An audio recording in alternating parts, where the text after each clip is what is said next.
Today's video, I want to talk to you about sinking funds in your budget. A sinking fund is part of your budget.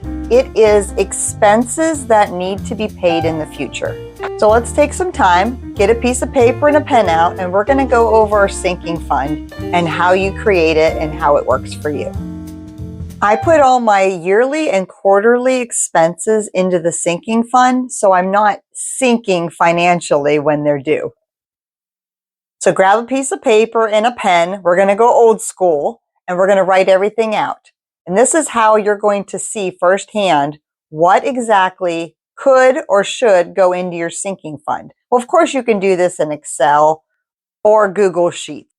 So how I create my sinking fund is I go through all my future expenses, my quarterly expenses, my yearly expenses, and I also include all birthdays or events that I have every year. I write it all out. I write everything out, and it's a lot, but I need to figure out what I need to pay for in the future. That's our goal here. And if I can figure out how much money I need to put aside every week or every month to get to my goal to be able to pay these bills and have the money when I need them, this is what we're after. We need to figure out how much we need to set aside each paycheck to be able to have that money to pay those bills and not be sinking. That is the worst feeling, is when a bill is due, car insurance or registrations or something. I would say bigger bills for me. It was the garbage and sewer. Those were the big bills for me, or the car insurance. Back when I was younger, I didn't know to put away the money for this. It never occurred to me that I needed this account to pay for it. When you're young, you're just going check by check. You're doing your thing. And I learned the hard way. Like, I just felt like I was drowning financially every time these bills came up. And when you're young, it just doesn't occur to you sometimes unless somebody tells you. And nobody was telling me. I had to learn it the hard way. I had to learn it myself. It will never happen again. I will always have a sinking fund. Sinking fund is just part of my budget now. It's just an everyday thing. But if you don't know, you don't know. So hopefully this video will help somebody not go in that hole when those big bills are due every year. You're going to already have the money. You're going to have your sinking fund and you're going to be in great shape. So make a list of everything that you pay for. I'm going to read off a list of things that I have in my sinking fund, and maybe you can add them to yours, or maybe get some ideas from what you hear from mine to add to yours. So the items that I add to my sinking fund, and you can go ahead and write this down, would be your water bill or your sewer bill, your garbage, your auto insurance, your house insurance, your renter's insurance, motorcycle insurance, any kind of insurance, all the vehicle registrations and the inspections, any birthday parties coming up. I have 3 grandchildren. Yes, I do. And I need to have that money set aside for their birthdays every year. I have a daughter. I need to set aside money for her birthday every year.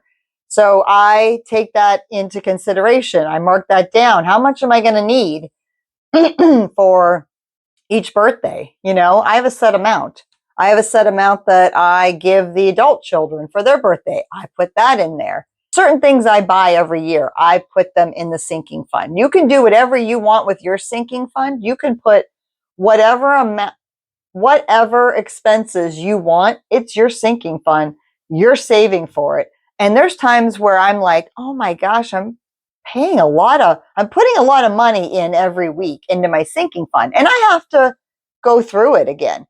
I make sure I keep a list of what expenses I'm paying for. I keep a list somewhere in an Excel spreadsheet in my budget. I write it down. So I know, what is that money going towards? What am I using it for? Because I don't want to put the money in there and then use it for vitamins or supplements. When I didn't put the money in there to use it for vitamins or supplements.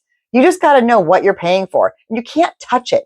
You are never to touch this money because it's going towards something and you're going to need that money when that bill is due or that birthday comes. Oil changes, haircuts, school clothes, Father's Day gifts. I have a yearly dance show that we go to, and I put the money in there, so I have it because it's not cheap. I also pay for my Amazon Prime out of this account. School pictures, Ring doorbell subscription, and Sam's Club. You could also use this account for car repairs. If you put money aside, you could throw it in there. So if you do have a car repair, just keep track of how much money are you setting aside for car repairs. Because if you're setting aside $500 throughout the, for the year for car repairs, just remember when you need to repair your car, you're only taking $500 out of this account. Don't take out more. You won't be able to pay your other bills. So just a little tip. So what you're going to do is figure out what do you want to set money aside for to pay throughout the year. Now you can always start this, and if it's way too much, you can't afford to put that much aside every week or every month, you're going to have to go through and tweak it. You could take out the school clothes or the school pictures or the Amazon Prime and pay for that separately when it comes up out of your paycheck. But I like to do this. I want to be ready. I know what my subscriptions are every year. I know what I owe, and I want to have that money set aside already. So what you're going to do is write it all out, figure out, it's going to be probably a big list, and divide it by 52. That would be per week. If you get paid weekly, you're going to want to grab that out every week. Well, that's what I do. I grab it out every week. You might want to grab it out every month. It's up to you. So I would divide my grand total of whatever I want to pay for throughout the year, divided by 52 or divided by 12, whatever you want. And then that is part of your budget now. So when you're doing your budget and you do have your expenses and you're this and you're that, it's in there. Put it in there. Sinking fund. This is what I need to pull out every paycheck. And do it. You have to do it or you're not going to have the money and you're going to sink. So make sure you take the time to figure this out. This is of importance. There's a lot of stuff that I don't need to put in my sinking fund, but I want to. I want to have the money set aside. I don't want to have to think about it when it's time. I don't want to be stressed out about anything. Definitely also consider when you take that money from your checking account, put it into a separate account. I have a whole other separate account, whether it be a savings or another checking, and it's called Other Fund. That's my other fund. That's my sinking fund. You can name it sinking fund. Mine's named Other Fund. I take that money every week and I put it into my other fund. I don't touch it. I don't look at it. But I know what money I have every month, and I know what bills I'm going to be paying for that month. I've got a certain amount set aside, in my budget. I can see how much has accumulated in there. And then I know, okay, this month I'm paying car insurance. This month I'm paying, and I keep track. You have to keep track or you're going to lose track. So whether you're a budget person or not, you could easily write this out and have it on your fridge or in a notebook. Or you can be more detailed and have it in an Excel spreadsheet. I have mine in Excel. I love to go in an Excel every few days and just look over my budget, make sure everything's going in the right way. If you're not like that, you could easily use a notebook, a piece of paper, however you feel comfortable with, do that and you will be successful. So once you have everything written down and you know how much that you should be setting aside every paycheck, if you do your budget and you're like, oh my gosh, I have no money, I have no extra money, you need to tweak your budget. You need to get rid of not really your sinking fund, but what else are you spending money on? You need to reevaluate your budget. You need to fine tune it. And a lot of people don't even know what they're paying for. They have automatic payments coming out, which I don't like. I don't have automatic payments for anything. because I want to pay what I want to every month. Like I know it's due. I take the time to pay it myself. And then I know in my head, oh yes, I have that membership. Oh yeah, I have that. I have that.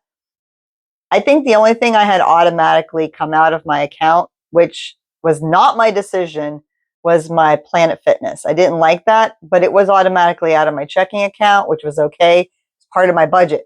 But what I'm saying is tweak your budget, go through what could you get rid of that's not of importance to make your budget balance better. I would go through and see what extras are you paying for that you could temporarily get rid of, like the gym membership or whatever extras you're paying for. So then your sinking fund makes more sense to you because it doesn't seem so overwhelming. But definitely go through and write everything out and create yourself a sinking fund. It is the best thing you can do for yourself. You will be so prepared when those big bills come, and they're coming, they're not stopping. You'll have the money and you'll be grinning because you'll feel so good that you were prepared. Because back in the day, I was not prepared, but you'll be prepared.